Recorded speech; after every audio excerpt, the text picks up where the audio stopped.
United States. This shall be exempt from gambling regulations. Right. Senator Harkin and four other guys, most of whom are out of office now.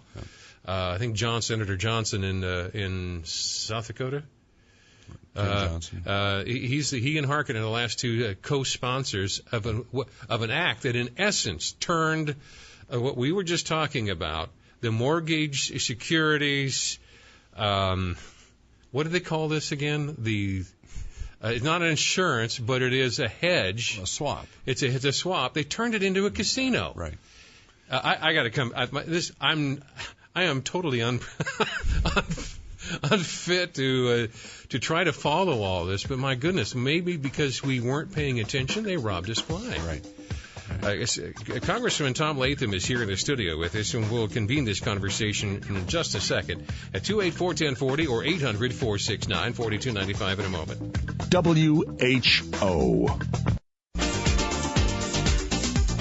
All right, back to the conversation. Mike Mickelson here with you. We're talking with Congressman Tom Latham here in the studio.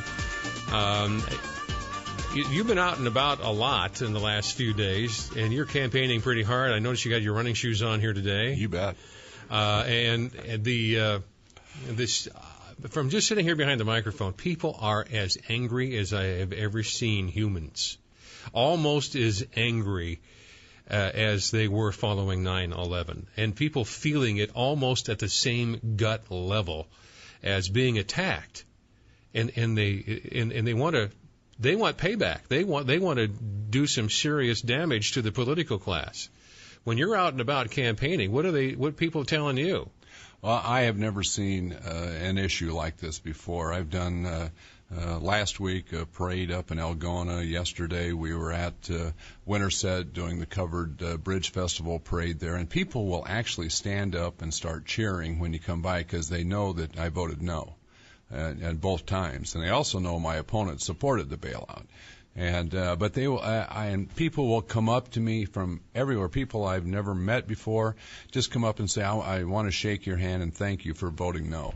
It is, I've had more response, more personal response to this issue, and people are, like you say, Jan, it gets down to their gut. It's an emotional issue with them because they feel like they've been betrayed and that we're just bailing out a bunch of crooks on Wall Street who were motivated by greed. I feel that way. Isn't that a realistic assessment of what happened? It is. When you're working every day, you're making your payments, you're taking care of your family. I mean, your house is not in foreclosure because you're working two jobs. You're out struggling every day, doing the right thing, and to see these people that have, make $20 million a year basically do all this damage to our country and walk away scot-free. I mean, these people have got to be held accountable. There's got to be investigations. There's got to be criminal charges, I think. Is that likely to occur? I think it is. And, we've called for investigation. John Boehner, our Republican leader, has called for a full-fledged investigation of not only the people on Wall Street, but also the ties that they have with the Barney Franks and the Chris Dodds and the Chuck Schumers and all these people who have been on the side all the time of these folks on the stock market who have ripped us off. Because they were huge contributions. Yeah, and plus they were huge recipients of this money. Right. And their districts they brought, especially in Schumer's case, brought in hundreds of millions of dollars of real estate money, and he had no incentive at all to turn off the spigot because he was buying votes with that money. Well, and that's also the biggest source of Chuck Schumer's his personal campaign, but he's also the head of the Democrat Senatorial Campaign Committee, and that's their biggest source of donations is from Wall Street. I mean, he milks those people all the time, and then certainly doesn't want any oversight of what they're doing on Wall Street. It's a whole different culture than what we are here in Iowa.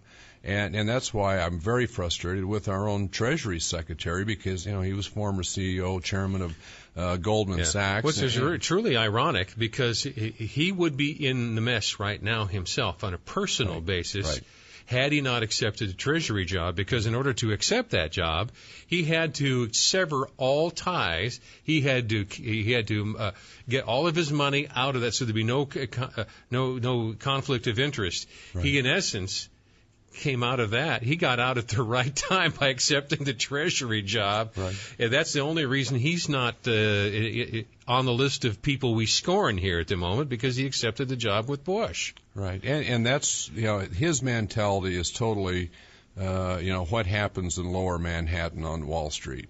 And that's what's frustrating. When I asked him about the capital equity situation, about wiping out those the preferred stock that banks held in Freddie Mac and Fannie Mae, well, he looked at me and he said, well, it was a tough decision. But the problem is he's always going to side with Wall Street rather than Main Street and our community bankers here who have done a great job. I mean, Iowa, thank goodness, isn't going through the total meltdown like the places on the coast with the valuations. They had the huge home value bubbles, and that's burst. Right. We were more conservative to begin with, and certainly, we're thank goodness we were, because we're not suffering as much as some of those areas. But it's just outrageous, as far as I'm concerned, that we're expected to bail out the greed on Wall Street. Well, these CDCs, the credit default swap gadgets. Right. I was just reading an article, I think this is from Forbes, that says as of just a few months ago, they had $54 trillion in these accounts. Actually, it was over $60 trillion before AIG went down and wiped out that portion. And AIG, I think, is a real example of what was going on.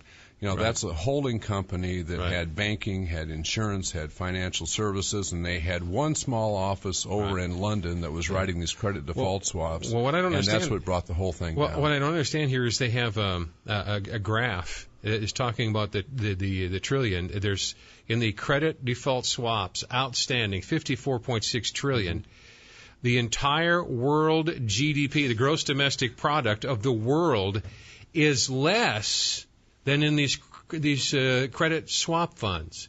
How is that possible? Well, it's you and I sitting here selling each other, making bets on each other, and we both win and get a commission on placing the bets.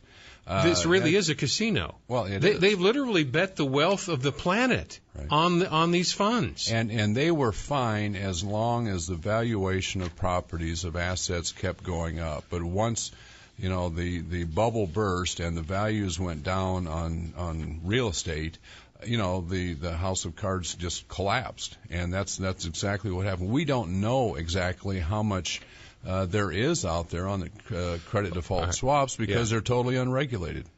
And what happens? I mean, is it just sitting in funds, in pools, and banks, and just sitting there in accounts someplace, or is that real money, or are these just decimal points? No, there's no money sitting there. These are obligations they're bets basically, and they're waiting to see how they come out and who wins and who loses. We're talking with Congressman Tom Latham here in the studio. We're going to open our phone lines here. He's running for Congress, but I wanted a second helping of his expertise dealing with what just happened in Washington to all of our money. He was there on the scene as the negotiations were occurring. If there's any credit to be in this conversation, he voted no on this, on the bailout. But if you have questions or comments about this, you can agree or can disagree at 284-1040 or 800-469-4295 right after Ken Root updates us on Our Farm. Congressman Tom Latham is here in the studio with us. We're talking about our financial future. We've been monitoring the stock market. Everything seems to be up at the moment. Do you think we're past the people jumping out of basement apartments and the second story and third story, or have we reached the bottom and are we in the rebuilding process now? I wish I could answer that question with all certainty. Certainly the uptick today is encouraging that maybe it's flattened out because of the actions taken over the weekend on a worldwide basis rather than just the U.S. Jumping in by themselves this time. But they're trying to capitalize the financial institutions worldwide, and that I think will help stop the bleeding, certainly.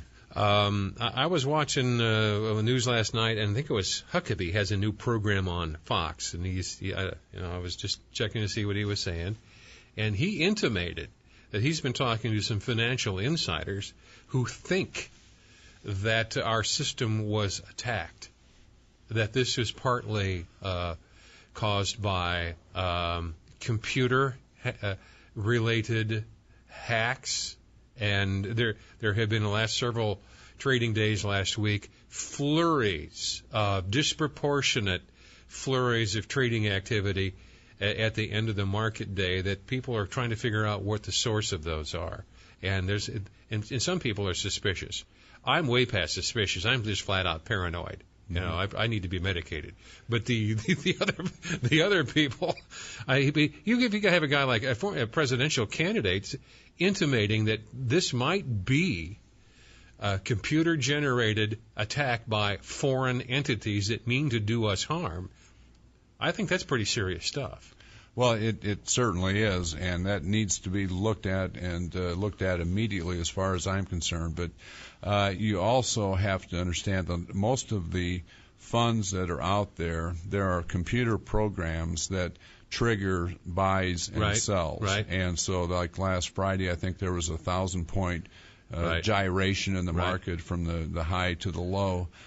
Some of that could have been computer generated, certainly, because these funds, that's the way they trade, basically. Right. And someone, if could get into that system, certainly could manipulate massive billions of dollars going in and out of the market.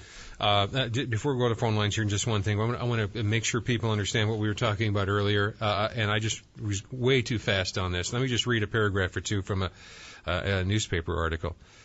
Bush administration and congressional leaders should look towards the Commodity Futures Modernization Act of 2000, introduced by Republican Senators Richard Lugar of Indiana, Peter Fitzgerald of Illinois, Phil Gramm of Texas, Chuck Hagel of Nebraska, Senator Tom Harkin of Iowa, Tim Johnson of South Dakota.